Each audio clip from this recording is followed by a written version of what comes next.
Hello students, कैसे हैं आप लोग। स्टूडेंट्स, आज हम लोग आए हैं एनसीईआरटी एग्जाम्पलर के सॉल्यूशन के साथ। हमारा जो मैट्रिक्स चैप्टर था वो हो चुका है खत्म। हमने उसके हर टाइप के क्वेश्चंस देखे और सारे कॉन्सेप्ट को हमने अच्छे से समझ लिया है। अब हम लोग एनसीईआरटी के एग्जाम्पलर के क्वेश्चंस को सॉल्व करेंगे, क्योंकि ये एग्जाम्पलर के जो क्वेश्चंस होते हैं ऐसा माना जाता है कि बोर्ड में इसी पैटर्न पे क्वेश्चन पूछे जाते हैं। तो हम लोग एग्जाम्पलर के क्वेश्चंस को देखेंगे और समझेंगे कि हमारा सीबीएसई बोर्ड किस टाइप का क्वेश्चन पूछ रहा है। और जितने भी क्वेश्चन है एग्जाम्पलर में, कुल मिला के 101 क्वेश्चन है एग्जाम्पलर में, तो हम लोग हर क्वेश्चन को एक एक करके सॉल्व करने वाले हैं। और सॉल्व करते हुए मैं, हो सकता है कि कुछ क्वेश्चन का मैं लास्ट तक पूरा सॉल्यूशन दूं और कुछ क्वेश्चन मैं आप लोग को करने के लिए छोड़ दूं।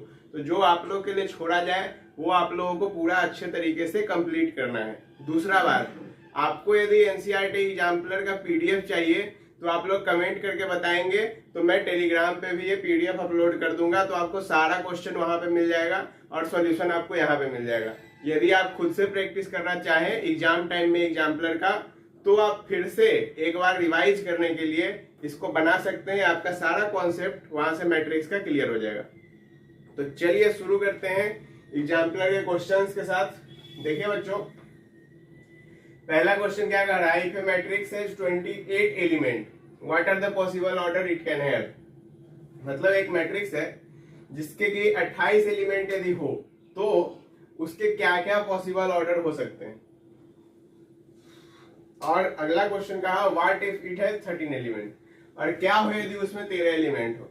मतलब क्वेश्चन कुछ इस टाइप से है कि एक मैट्रिक्स में 28 एलिमेंट हो तब उसके ऑर्डर क्या होंगे ये बताने हैं। तो देखिए, सबसे पहले तो यदि 28 एलिमेंट है तो ऑर्डर क्या हो सकता है। देखिए 1 इंटू 14, 28 का बेसिकली हमको 28 का फैक्टर लिख कर देना है। जितना फैक्टर पॉसिबल है उतना टाइप ऑफ ऑर्डरिंग पॉसिबल है। 1 इंटू कितना हो गया, 1 इंटू हो गया 28। अच्छा, यदि मैं आपसे पूछूं 1 इंटू 28 यानी कि एक रो और 28 कॉलम, तो इसको हम लोग क्या कह सकते हैं, इसको हम लोग रो मैट्रिक्स भी कह सकते हैं। ठीक है, ये क्या है, ये पूरा रो मैट्रिक्स है। उसके बाद 2 इंटू 14 यानी कि ये जो है 2 रो हो गया और 14 कॉलम हो गए। ठीक है, तो यदि हम इसको देखें तो इसको हम लोग क्या कह सकते हैं कि रो 2 है। देखो 2 रो है और 14 कॉलम है, तो ये क्या हुआ, इस टाइप का कुछ मैट्रिक्स है। यानी कि इसको हम लोग हॉरिजॉन्टल मैट्रिक्स कह सकते हैं।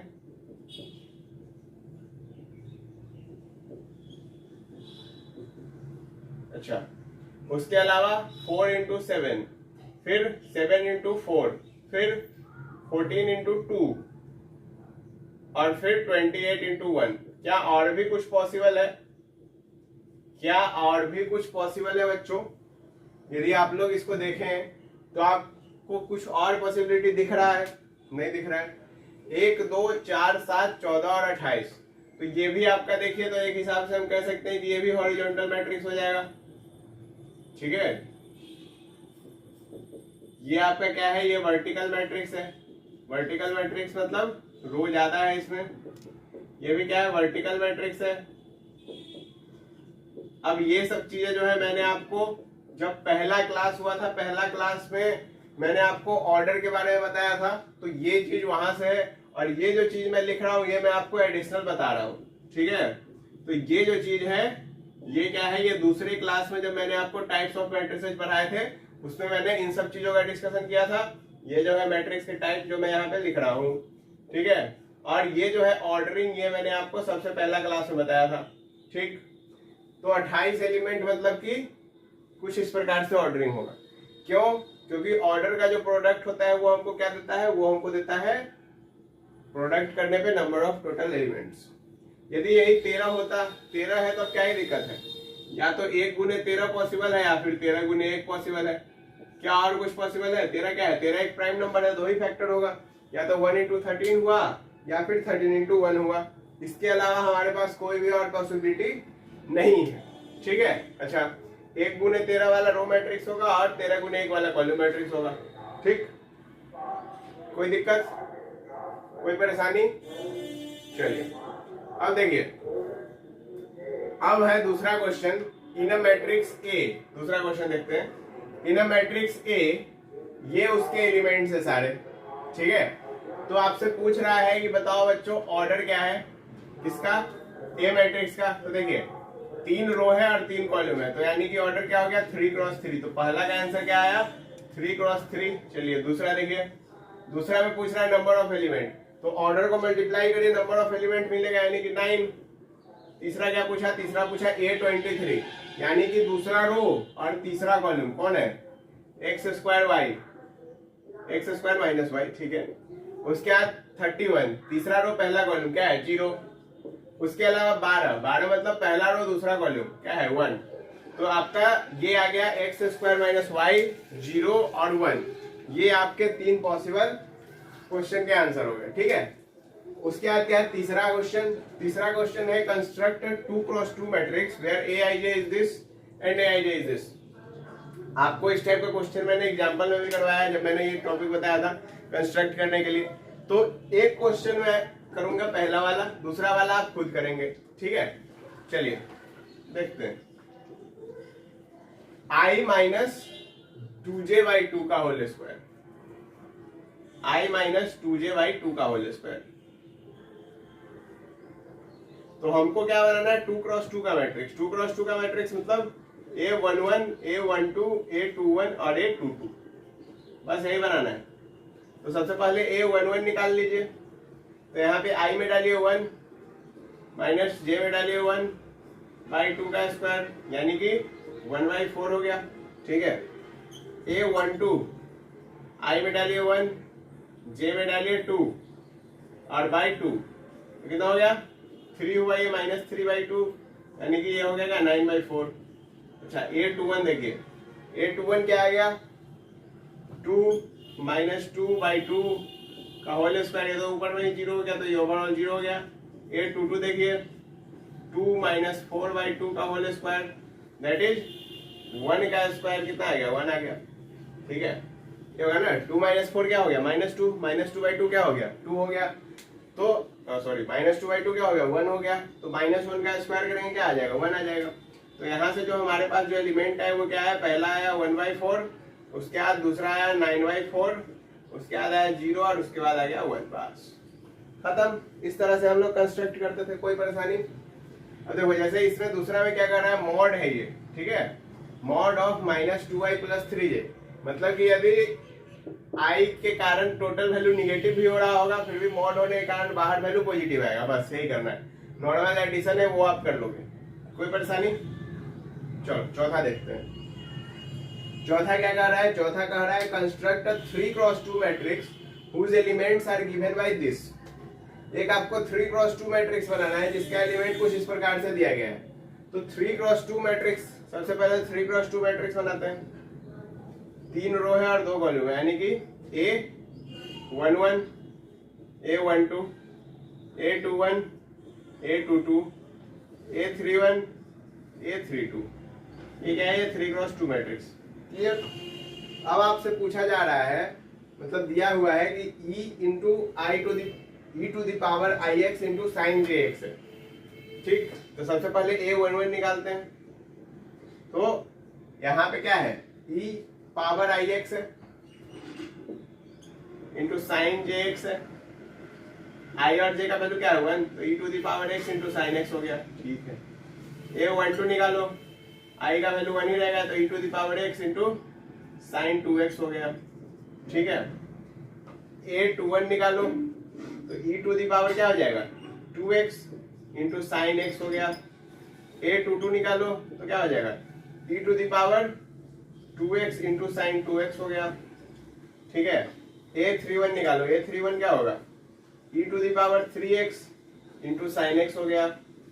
A32 क्या होगा e to the power 3x into sine 2x हो गया।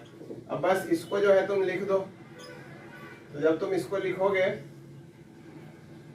तो चलो लिखते हैं पहले, उसके बाद डब्बा बनाएंगे।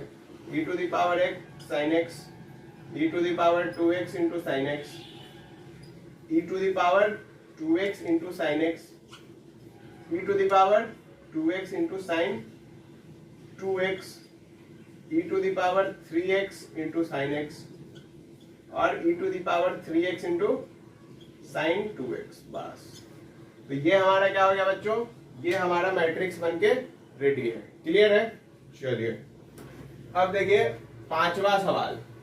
पांचवा सवाल में आपको ए और बी का वैल्यू निकालना है। यदि क्वेश्चन आपको दिख रहा हो, क्योंकि मुझे उम्मीद है कि दिख ही रहा है, ठीक है, तो पांचवा सवाल क्या कर रहा है कि ए और बी बराबर है, तो हमको स्मॉल ए और स्मॉल बी का वैल्यू तुम निकाल के बताओ। कैसे करेंगे? आसान है, इक्विवेलेंट मैट्रिक्स का कॉन्सेप्ट लगाएंगे, ठीक है, और उसी पे हमारा जो सवाल है वो सॉल्व हो जाएगा। चलिए तो इतना काफी है, मिटा के चलिए देखते हैं। इक्विवेलेंट मैट्रिक्स का सवाल है, ए और बी बराबर है, तो यानी कि यदि ए और बी बराबर है तो सीधा मैट्रिक्स लिखो ए प्लस बी, और ये क्या है 3b है, ये क्या है 8 है, ये -6 है, is equal to 2a plus 2 8 b square plus 2 और b स्क्वायर माइनस 5b। बस देखो अब यहां से हमको a और b का वैल्यू निकालना है। अच्छा, सबसे पहले हम लोग किसका वैल्यू निकाल लें? सबसे पहले यदि तुम देखोगे तो हमको b का वैल्यू निकालना पड़ेगा। क्यों b? अच्छा a प्लस 4 है, रुको रुको रुको रुको, ये a प्लस 4 है, ठीक, तब तो किसी का भी निकाल सकते हैं। यदि a प्लस 4 है तब तो कोई दिक्कत नहीं है, देखो तब तो आसान हो गया। अच्छा, यहाँ पे ये भी 2 क्रॉस 2 है और ये भी 2 क्रॉस 2 है, इसीलिए बराबर होना इक्विवेलेंट पॉसिबल है। यदि ऐसा नहीं होता तो नहीं होता, ठीक है, ये बात याद रखना।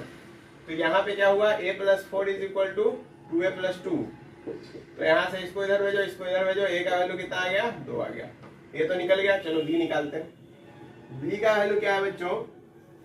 एक जगह से हमको निकलना है b square plus 2 is equal to 3b, यानी कि b square minus 3b plus 2 is equal to आ गया 0, यानी कि b square minus 2b minus b plus 2 is equal to 0। b को कॉमन लो, b माइनस 2 आया, -1 को कॉमन लो, b माइनस 2 आया is equal to 0।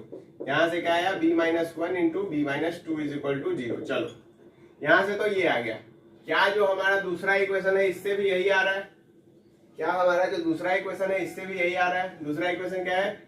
b square minus 5b is equal to -6, यानी कि b square minus 5b plus 6 is equal to 0। यहाँ से देखो तो b square minus 3b minus 2b plus 6 is equal to आ गया 0, यानी कि ये क्या हो गया? b minus 3 into b minus 2। बढ़िया। यहाँ से यदि देखो तो b का वैल्यू क्या आया? 1 और 2। यहाँ से यदि देखो तो b का वैल्यू क्या आया? 2 और 3। तो हमारा जो आंसर है b का वो क्या होगा बताओ? 1 और 3 तो नहीं होंगे, दोनों में अलग अलग है, तो जो दोनों में सेम होगा वही होगा, तो इसका आंसर आएगा 2। तो अब बच्चों यहाँ से हमको एक चीज सीखने को मिला, पता है क्या? सीखने को ये मिला कि यदि बोर्ड में कभी इस टाइप का क्वेश्चन दे दे, ठीक है, तो हमको सीधा एक ही इक्वेशन को सॉल्व करके आंसर निकाल के नहीं आ जाना है। क्या होगा? गलत हो जाएगा। हमको क्या करना है? हमको थोड़ा दिमाग को शांत करना है और दोनों इक्वेशन को सॉल्व करके, और दोनों इक्वेशन को सॉल्व करने के बाद जो हमारा आंसर आएगा, फिर देखना है कि क्या दोनों मिल रहा है। यदि मिल रहा है तो सही है, यदि नहीं मिल रहा है तो फिर तो दिक्कत है, तब तो डिफाइन ही नहीं कर सकते हैं।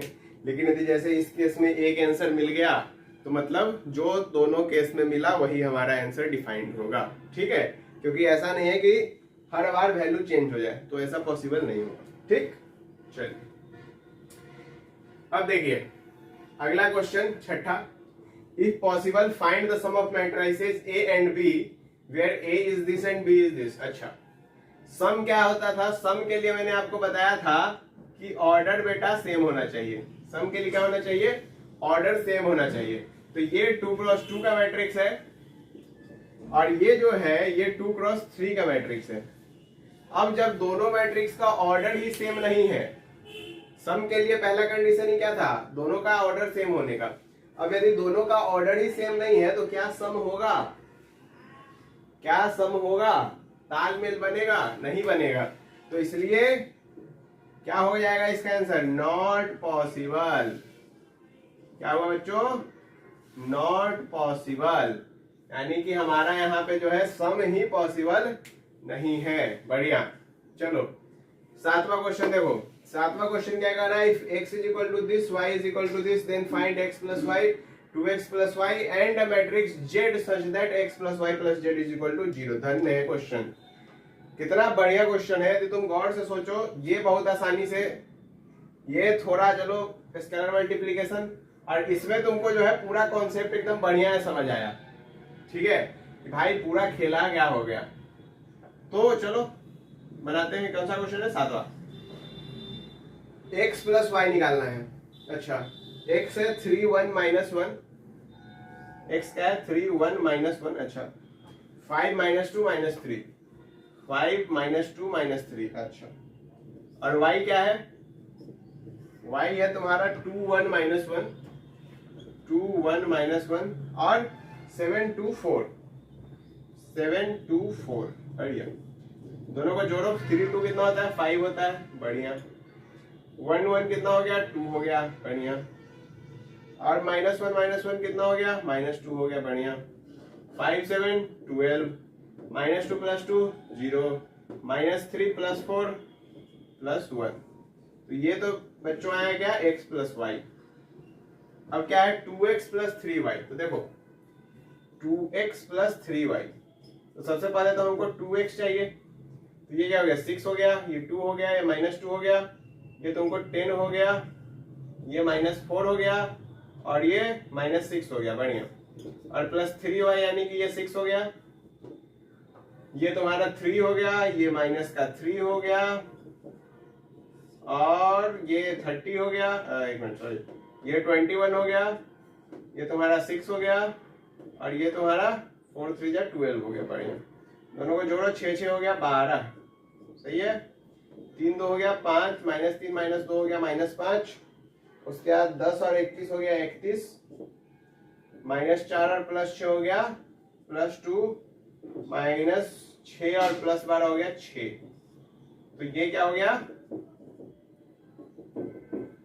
ये क्या हो गया बच्चों, ये तुम्हारा 2x प्लस 3y का वैल्यू आ गया। क्लियर है। अब हमको x plus Y plus Z is equal to 0 का वैल्यू निकालना है। अब ये कैसे निकलेगा, इसके लिए हमको देखना पड़ेगा कि ये निकलेगा कैसे।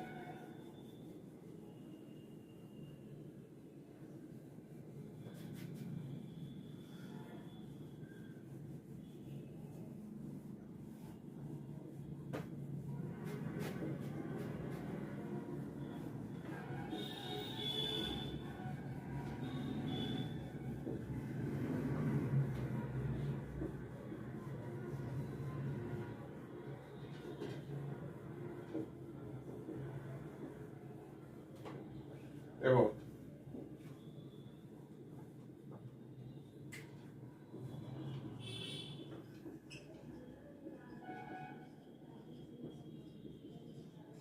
देखो x plus Y plus Z क्या है बच्चों, हमको दे रखा है 0, यानी कि ये 0 मैट्रिक्स है, कितना 2 क्रॉस 3 का, यानी कि 0 0 0 0 0 0। बढ़िया, और यहाँ पे हमको x का वैल्यू पता है 3 1 minus 1, 3 1 minus 1, 5 minus 2 minus 3, y का वैल्यू पता है 2 1 माइनस 1,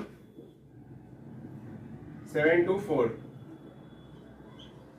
और प्लस z का वैल्यू हमको नहीं पता है। z को हम लोग मान लेते हैं a11, a12, a13 and same way a21, a22 और a23। बढ़िया, और बराबर में क्या है 0 0 0 0 0 0। सही है। चलो, अब यदि सवाल ऐसा है तो भाई अब क्या किया जाए, देखो सबको जोड़ दो, सिंपल। तो a11 के साथ चला गया तुमको 5, ठीक है, a11 2 और 3, a12 और plus 2, a13 minus 2, a21 plus 12, a22 सीधा हो जाएगा क्योंकि माइनस 2 प्लस 2 0 ही हो गया, और a23 प्लस 1। बढ़िया, इज इक्वल टू 0 0 0 0 0 0। अब यहां से तुम देखो तो a11 plus 5 is equal to 0, तो यहां से a11 का वैल्यू क्या आया 5 आया माइनस का। फिर इसी तरह A12 का वैल्यू क्या आएगा, माइनस का 2 आएगा। A13 क्या आएगा, 2 आएगा। A21 क्या आएगा, माइनस का 12। A22 तो 0 ही है, और A23 क्या आएगा, माइनस का 1। तो ये तुम्हारा हो गया आंसर, यानी कि जो जेड मैट्रिक्स होगा वो क्या होगा, -5 -2 2 -12 0 और -1। समझ आया बच्चों? चलो अब सवाल नंबर है 8। सवाल नंबर 8 क्या कह रहा है, find the non zero values of x satisfying the matrix equation this. यानी कि x का तुमको नॉन जीरो वैल्यू बताना है, यानी कि x का वैल्यू क्या नहीं होना चाहिए, तो x का वैल्यू जो है हमारा 0 नहीं होना चाहिए। देखो सवाल है x into 2x 2 3x plus 2 into 8 4 5x 4x is equal to 2 into X square plus 8 10 24 और 6x। ठीक, ये तुम देखो तो ये क्या बन गया, ये बन गया 2x square plus, sorry plus नहीं, यहाँ पे 2x, यहाँ पे 3x और यहाँ पे x स्क्वायर, और प्लस 16 10x 2 4 जा 8 और 4 2 जा 8x इज इक्वल टू कितना आ गया, 2x स्क्वायर प्लस 16, यहां से क्या हुआ 48 20 और 3 6 जा 6 2 जा कितना हो गया 12x। बढ़िया, अब देखो भाई साहब, यदि तुम देखोगे तो तुमको क्वेश्चन में क्या दिखेगा, 2x square plus 16 12x 3x plus 8 और क्या आ गया x स्क्वायर प्लस 8x। अब देखो यहां पे क्या आया, यहां पे आया 2x स्क्वायर प्लस 16 48 20 और 12x। अब तुम दोनों को जब इक्वेट करोगे तो तुमको सीधा दिख रहा है 12x इज इक्वल टू 48, तो x का वैल्यू कितना आ गया, यहाँ से 4 आया। ठीक है, ये तुम देखोगे यहाँ पे तो 3x plus 8 is equal to 20 है, यानी कि अभी 12 आ गया, 3x इज इक्वल टू 12, तो x का वैल्यू यहाँ पे भी कितना आ गया बच्चों, 4 आ गया। x स्क्वायर प्लस 8x, 12 में से 8 जाएगा 4, x काट दो तो यहाँ पे भी x का क्या वैल्यू आया बच्चों, x का वैल्यू 4 आ गया, यानी कि तीनों ही कंडीशन में x 4 है, यानी कि x का वैल्यू हम लोग 4 मान लेंगे।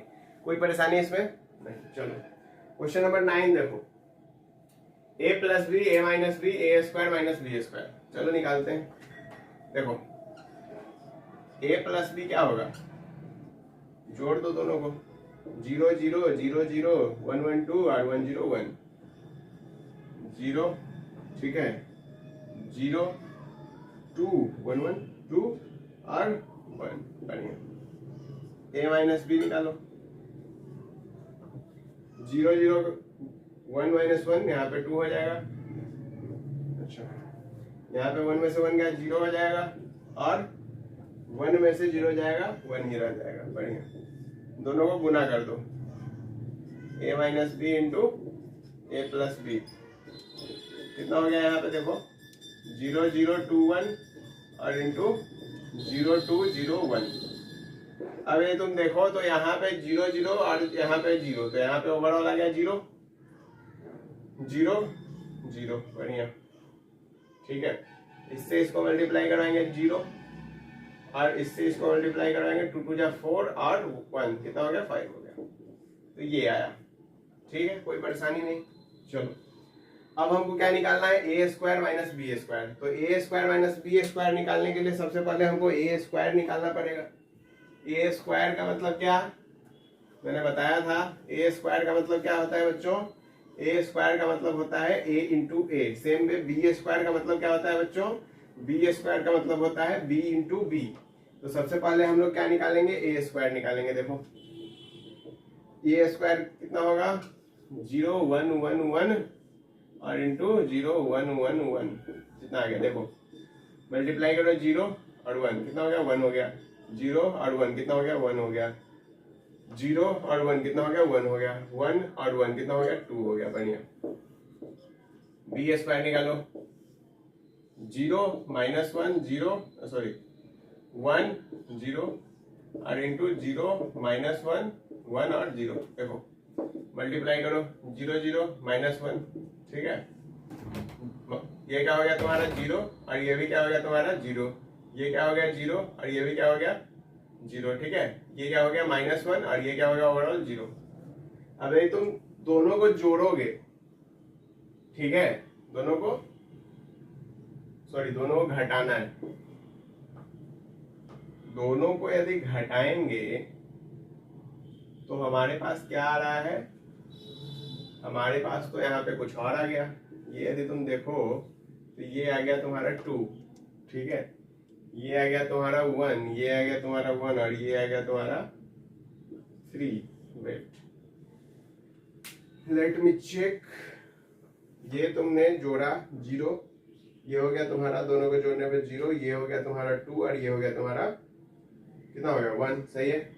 ये माइनस बी करो, जीरो वन और माइनस वन कितना हो गया, टू हो गया, ठीक है, और वन में से वन घट गया, ठीक है, और वन में से जीरो घट गया, ठीक है, मल्टीप्लाई कर दिए, ए प्लस बी, अच्छा ये गड़बड़ है ना, ए प्लस बी इंटू ए माइनस बी करना था, हमने क्या किया ए minus B into A plus B. चलो देखो ए प्लस बी इंटू ए माइनस बी करते हैं, जीरो जीरो टू वन और इधर क्या आ गया जीरो जीरो टू वन। चलो देखो यहाँ पे तो क्या आ जाएगा तुम्हारा, यहाँ पे जीरो तो ओवरऑल तो जीरो ही आ रहा है, यहाँ पे जीरो, यहाँ पे जीरो, यहाँ पे भी जीरो ही आ रहा है, यहाँ पे भी जीरो ही आ रहा है, टू टू जब फोर माइनस वन यानी कि यहाँ पे थ्री आ रहा है, ठीक है।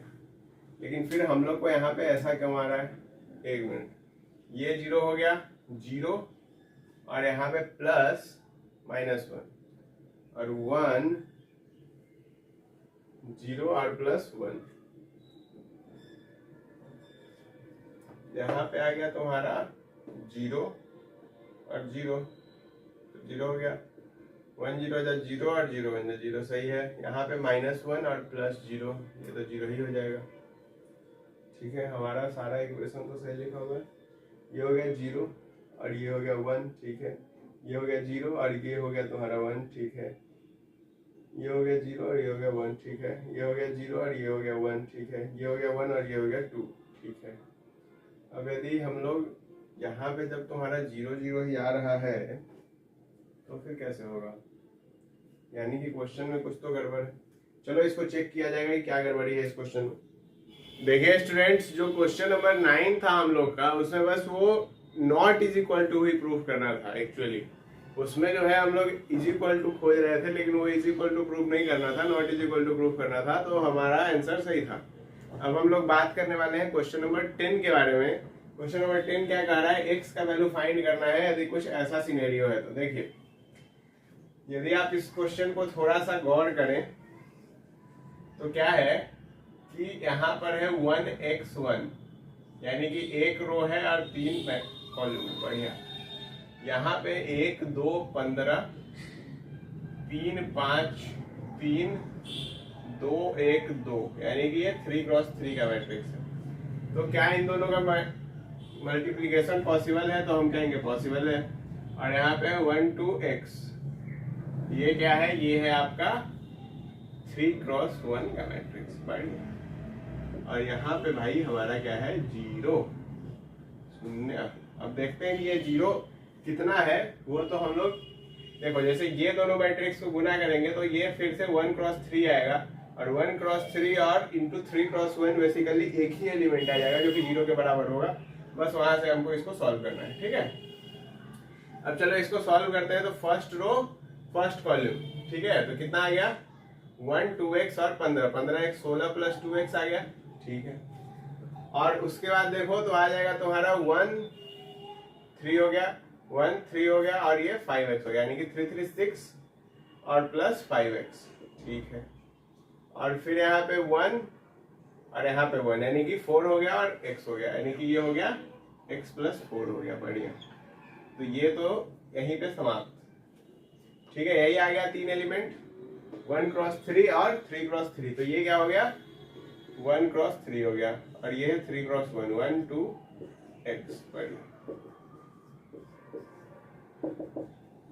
ये क्या हो गया 16 plus 2x plus 2 into 6 plus 5x और plus x into x plus 4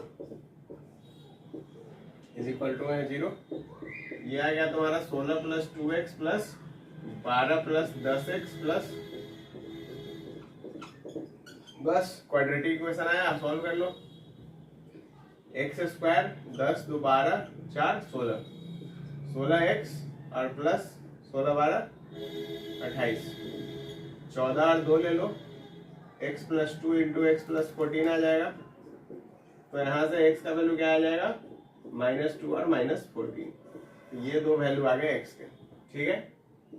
यानी कि यहाँ पे x का क्या क्या वैल्यू हो गया -2 और -14। क्लियर, समझ आ गया।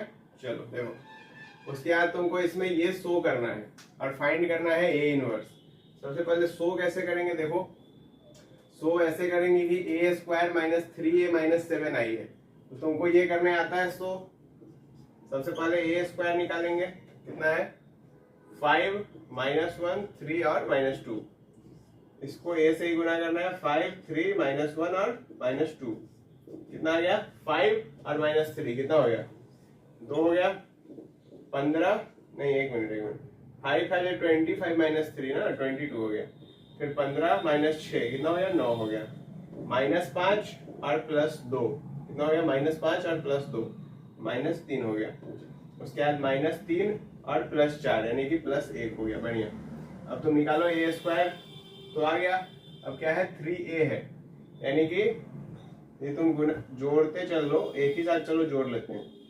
तो a स्क्वायर में a11 का वैल्यू 3a में -15 हो जाएगा और -7 हो जाएगा, ठीक क्लियर। अब देखो यहाँ वाले एलिमेंट पे जाते हैं, 3a में ये 9 है, तो ये हो गया 9 -9, ठीक है।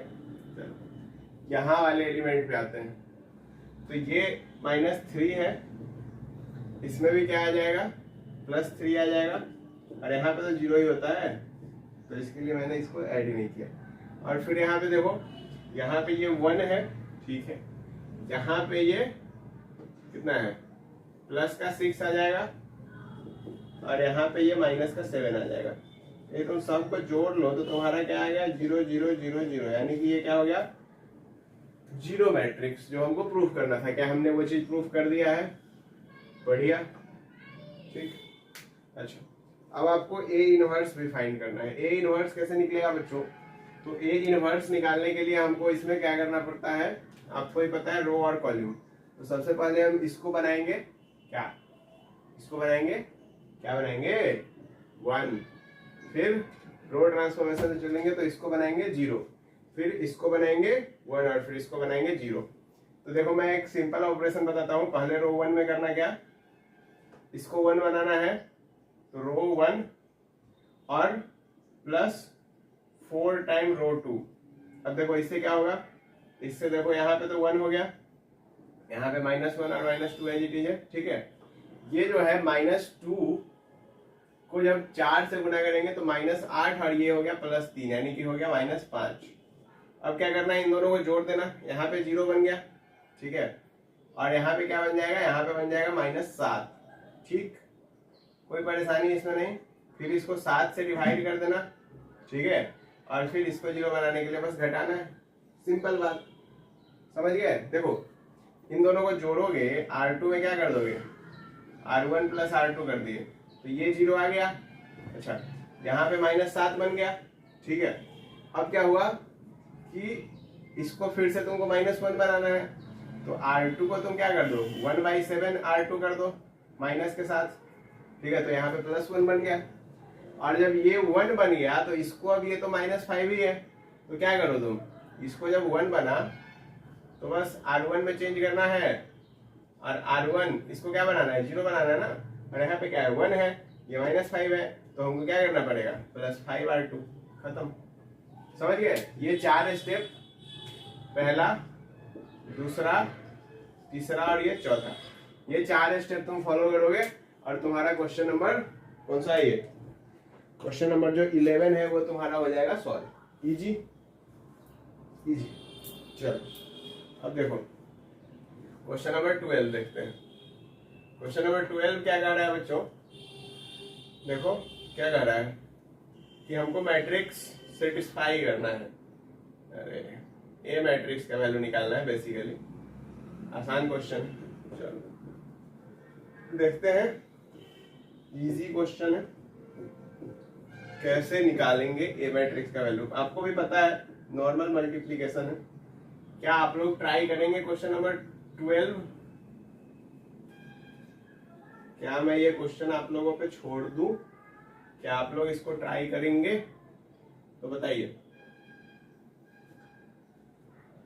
देखिए आसान क्वेश्चन क्या है, ये 2x2 मैट्रिक्स है, ठीक है। ये क्या है, 2x2 मैट्रिक्स है। तो अब ए मैट्रिक्स को भी क्या होना पड़ेगा, 2x2 ही होना पड़ेगा। अच्छा ये जो है ये भी क्वेश्चन, ये इसका पार्ट नहीं है, ठीक ना। हाँ तो इसमें कंफ्यूज मत हो जाना, इसमें इतना ही देखें, ये है क्वेश्चन।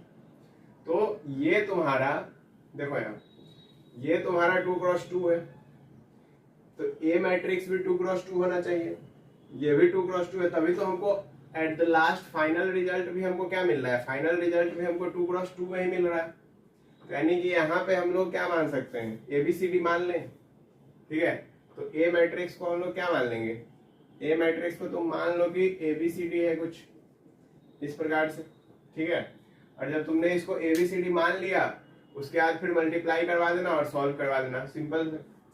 तो ये क्वेश्चन तुम लोग खुद ट्राई करो, मैं तुमको ऐसे, चलो ठीक है ये मैं बनाता हूँ, तुम लोग 13 ट्राई करोगे, ठीक है।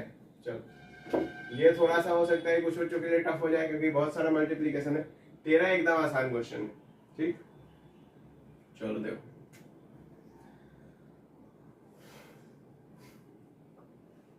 क्या होगा, सोचो। 2 1 3 2 बढ़िया, इंटू ए यानी कि ABCD बढ़िया, इंटू -3 2 5 -3 इज इक्वल टू 1 0 0 1 बढ़िया। देखो यहाँ पे क्या हो गया, 2a + b हो गया, 2a + b 2c + d 3a + 2b और 3c + 2d, ठीक है। अच्छा किसी को ये तो दिक्कत नहीं होता है ना कि कैलकुलेशन इतना फास्ट कैसे हो जाता है, कैलकुलेशन फास्ट होता है सॉल्विंग से। तुम सॉल्व करोगे तुम्हारा भी कैलकुलेशन फास्ट हो जाएगा, ठीक है। तो बस प्रैक्टिस करते रहो, एक दिन तुम्हारा भी कैलकुलेशन अच्छा हो जाएगा। देखो यहाँ पे क्या हो गया, चलो इसको पूरा ही लिख देते हैं, नहीं तो तुम लोग कंफ्यूज हो जाओगे। -3 से मल्टीप्लाई करवा रहे हैं 2a + b को, और +5 से मल्टीप्लाई करवा रहे हैं 2c + d को, ठीक है। सेम वे 2 से मल्टीप्लाई करवा लो, ठीक है, पहला रो है दूसरा कॉलम है। 2 से मल्टीप्लाई करवा लो किसको, 2a + b को, और -3 से मल्टीप्लाई करवा लो 2c + d को, ठीक है। अब -3 से मल्टीप्लाई करवा लो तुम किसको, 3a + 2b को, और 5 से मल्टीप्लाई करवा लो तुम 3c + 2d को, और यहाँ पे 2 से मल्टीप्लाई करवा लो तुम 3a + 2b को, और -3 से मल्टीप्लाई करवाओगे तुम 3c + 2d को, और इज इक्वल टू क्या हो गया 1 0 0 1। आई होप कि इसके आगे तुम लोग सॉल्व कर लोगे, ठीक है। मुझे उम्मीद है 4 इक्वेशन है और 4 अलग अलग वैल्यू हमको निकालने हैं, ठीक है। चलो तो इसको तुम लोग ट्राई करोगे।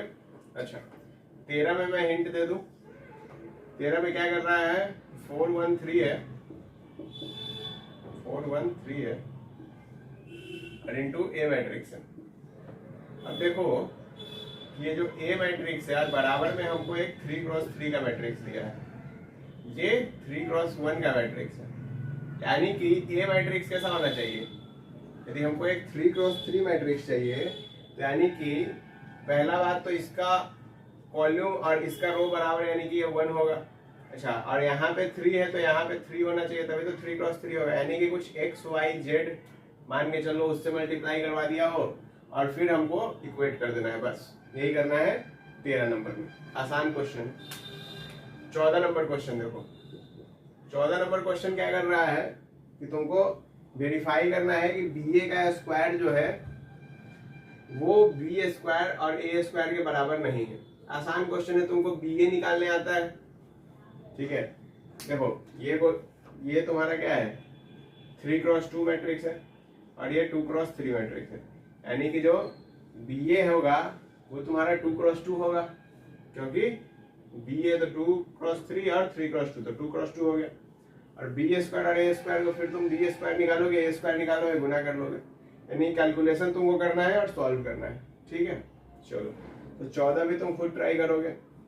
देखो मैं तुम लोगों को ट्राई करने के लिए दे रहा हूँ। यदि तुम लोगों से ट्राई हो करने के बाद क्वेश्चन सॉल्व नहीं हो रहा है, तुम लोग कमेंट करके बताओ, मैं तुम्हें सॉल्यूशन दे दूंगा, उसका कोई दिक्कत नहीं है। तो ऐसा लोड नहीं लेना है कि सॉल्व नहीं हुआ, ठीक है। मैं जो रिपीटेटिव क्वेश्चन है, जो तुमको मैंने बोर्ड पे भी एग्जाम्पल में करवाए हैं, यहाँ पे जब क्लास में हुए हैं, तो उस टाइप के क्वेश्चंस को मैं स्किप कर रहा हूँ, ठीक है। अच्छा, बी ए और ए बी है, हमको निकालना है इससे। आसान है, 2x3 है और 3x2 है, तो बी ए और ए बी तो निकाल सकते हैं, कोई दिक्कत नहीं है। तुम लोग जैसे 14 बनेगा 15 बन जाएगा, कोई दिक्कत। 16 देखो, 16 में क्या है कि शो करना है कि ए 0 के बराबर नहीं है, बी 0 के बराबर नहीं है और ए बी जो है वो 0 के बराबर है। यदि तुमको याद हो तो मैंने एक प्रॉपर्टी बताया था कि मैट्रिक्स मल्टीप्लिकेशन में, कि यदि 2 मैट्रिक्स है और उसमें जरूरी नहीं है कि यदि 2 मैट्रिक्स का प्रोडक्ट 0 है तो हम लोग को ये जरूरी हो ये मान लें कि एक मैट्रिक्स 0 होगा।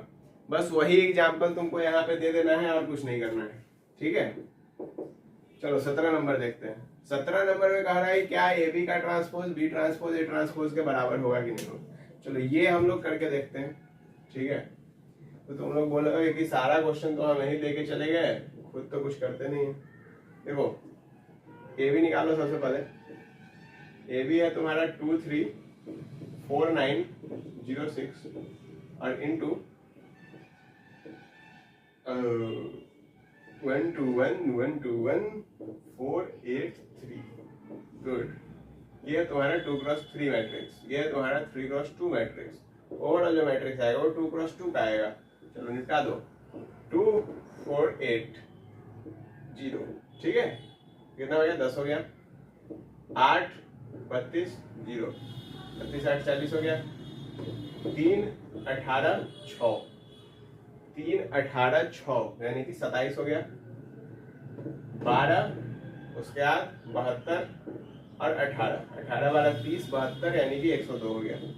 इसका ट्रांसपोज कर लो, 10 40 27 102। ये क्या हो गया, ए बी का ट्रांसपोज, ठीक है। अब तुमको क्या करना है, बी ट्रांसपोज ए ट्रांसपोज का वैल्यू निकालना। चलो बी ट्रांसपोज निकालो, रो कॉलम कॉलम रो, यानी कि 1 2 1 और 4 8 3 ऐसे लिखा जाएगा। और ए ट्रांसपोज अब निकालो, ए ट्रांसपोज निकालोगे तो 240 और 396। ऐसे मत बोलना, ये मैं बस ऐसे ही बोल रहा हूँ, ऐसे बोला नहीं जाता इसको, ठीक है। एक एक एलिमेंट बोलते हैं। देखो मल्टीप्लाई करवाओ, कितना आ गया, 2 8 10, बढ़िया। उसके बाद कितना आ गया इधर देखो, 3 18 6, तो ये ना 6 और 3 9 18 27। 8 कितना हो गया, 32 और 8 हो गया 40, 72 18 12 102। क्या ये दोनों बराबर है? तुम भी बोलोगे बराबर है, हम भी बोलेंगे बराबर है। भाई खुश हो जाओ, ताली बजाओ ताली बजाओ। चलो ठीक है, तो ये जो प्रॉपर्टी मैंने तुमको बताया था ये यहाँ पे प्रूफ भी हो गया, ठीक। चलो 17 डन। 18 देखो, 18 एक्स और वाई, आसान क्वेश्चन। देखो ये तो तुम लोग ऐसे आंसर निकाल दोगे ना 2x x, ठीक है, और यहाँ पे 3y और 5y और -8 उधर जाके +8 हो जाएगा। देखो इसका इक्वेशन डायरेक्ट बताते हैं। इसका इक्वेशन क्या हो जाएगा 2x plus 3y is equal to 8 हो गया और x plus 5y is equal to -11 हो गया। बस निपटा दो, ठीक है। इसको क्या करो निपटा दो। ये तुम इसको 2 से मल्टीप्लाई करवा लोगे तो यहाँ पे ये 10 हो गया और ये तुम्हारा -22 हो गया। बस खत्म। 10 में से 3 गया 7 हो जाएगा, -7 हो जाएगा और इधर -14 हो जाएगा, +14 होगा, +14 होगा और बस खत्म, ठीक है। चलो तो 18 भी सॉल्व। चलो 19 देखो। 19 नंबर जो सवाल है तुम्हारा, 19 नंबर सवाल क्या कर रहा है, 19 नंबर सवाल में x और y का वैल्यू निकालना है। मतलब पूरा इक्वेशन दे दिया है और तुमको उस इक्वेशन से जो है हमको x और y का वैल्यू निकालना है, ठीक है। अब ये पूरा मैट्रिक्स ही है इक्वेशन। यदि तुम देखो तो पूरा मैट्रिक्स इक्वेशन के बराबर है। पहले हम लोग क्या कर रहे थे कि उसमें एलिमेंट बराबर हो रहे थे, वहां से इक्वेशन बन रहा था। लेकिन अब इसमें क्या किया 19 नंबर में, इसने बोला कि नहीं चलो बहुत हो गया खेला छोटा मोटा, अब हम करेंगे बड़ा खेला, ठीक है। और बड़ा खेला करने के लिए इसने कहा कि देखो 2x प्लस 3y हम दे रहे हैं तुमको क्या 2 4 3 0, बढ़िया 2 4 3 0, अच्छा। और 3x प्लस 2y हम तुमको दे रहे हैं बच्चा कितना -2 2 -5 और 1, बढ़िया। इसको 2 से गुना करना बच्चा, इसको 3 से गुना करना, बढ़िया। तो यहाँ पे तुम्हारा 4x प्लस 6y बराबर आ गया तुम्हारा 4 8 6 0, समझ गया ना, 2 से मल्टीप्लाई। और यहाँ पे कितना आ गया 9x प्लस 6y बराबर कितना आ गया -6 6 और 3 और -15। बस दोनों को निपटाओ, माइनस कर रहे हैं। माइनस का अब देखो यहाँ पे आ लो, यहाँ पे ज्यादा लोचा लफड़ा हो जाएगा। माइनस का 5x इक्वल टू कितना हो गया, दोनों घटाओ 4 और 6 कितना हो गया 10 हो गया, 6 और 6 कितना हो गया 0 हो गया, 8 और 3 5 हो गया, 0 और -15 15 हो गया। हटा दो, x का वैल्यू कितना आ गया 2 0 -1 3, ठीक ठीक ठीक ठीक ठीक ठीक ठीक ठीक ठीक ठीक ठीक, कोई परेशानी। अब यहाँ पे x का वैल्यू पुट करना है x में और y निकलेगा, कोई दिक्कत नहीं है। चलो आज इतना ही क्वेश्चन रखते हैं हम लोग 19 तक, ठीक है। अब हम लोग फिर नेक्स्ट लेक्चर में कोशिश करेंगे कि 40 से 50 तक क्वेश्चन पहुंचा दें। पहले जो 60 क्वेश्चन है वो थोड़े लेंदी है, ठीक है, मतलब कि पूरा सॉल्व करना है तो उसके लिए जो है थोड़ा टाइम लगेगा, ठीक है। और उसके बाद जो है फिर 60 के बाद ऑब्जेक्टिव क्वेश्चन है तो उसमें ज्यादा टाइम नहीं लगेगा। वो मैं कोशिश करूंगा कि एक लेक्चर में वो 40 क्वेश्चन निपटा दूं, बाकी 60 तक में हो सकता है कि 2 या 3 लेक्चर आ जाए, ठीक है। तो इसी तरह अपना प्यार बनाए रखिएगा और पढ़ाई करते रहिएगा, ठीक है। चलिए बाय बाय।